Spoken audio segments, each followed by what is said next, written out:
शहर के बाहर एक पुराना खंडहर था, जिसे लोग भूतिया हवेली के नाम से जानते थे। कहते हैं कि वहां रात को कोई भी जाने की हिम्मत नहीं करता था। लोग मानते थे कि उस खंडहर में भूतों का बसेरा है। एक दिन तीन दोस्त, रवि, अमित और सुमित, ने फैसला किया कि वे उस भूतिया हवेली के रहस्य का पता लगाएंगे। वे तीनों बहुत साहसी थे और भूत प्रेत की कहानियां पर यकीन नहीं करते थे।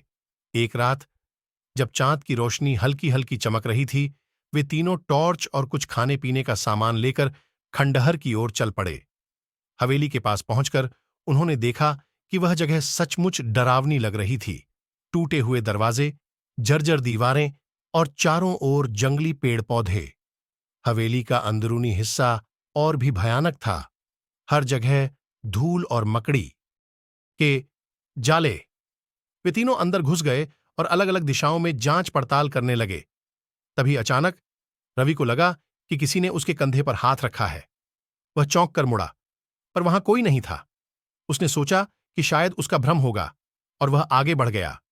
उसी दौरान अमित और सुमित को भी अजीब अजीब आवाजें सुनाई देने लगीं, जैसे किसी ने उनके कान के पास फुसफुसाया हो। वे दोनों डर के मारे एक दूसरे के पास आ गए। तभी उन्हें अचानक से हवेली के एक कोने से रोशनी आती दिखाई दी। वे तीनों उस रोशनी की ओर बढ़े। वहां पहुंचकर उन्होंने देखा कि एक बूढ़ी औरत, जो देखने में बहुत भयानक लग रही थी, एक पुरानी किताब के पन्ने पलट रही थी।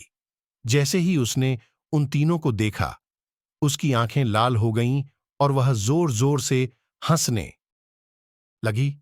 उसकी हंसी इतनी भयानक थी कि तीनों के रोंगटे खड़े हो गए।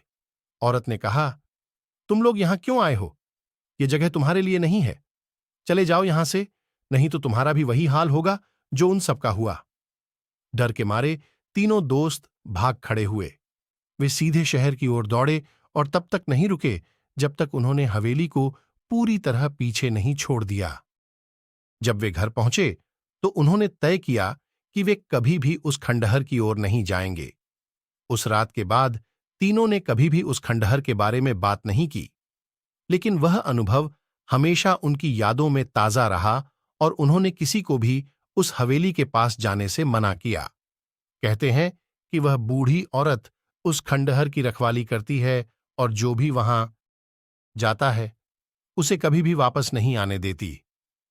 दोस्तों, कहानी पसंद आई हो तो कहानी को लाइक कर देना। ऐसे ही कहानी सुनाने के लिए हमारे पेज को फॉलो जरूर कर लेना। चलिए मिलते हैं अगले एक नई कहानी में। तब तक के लिए बाय बाय।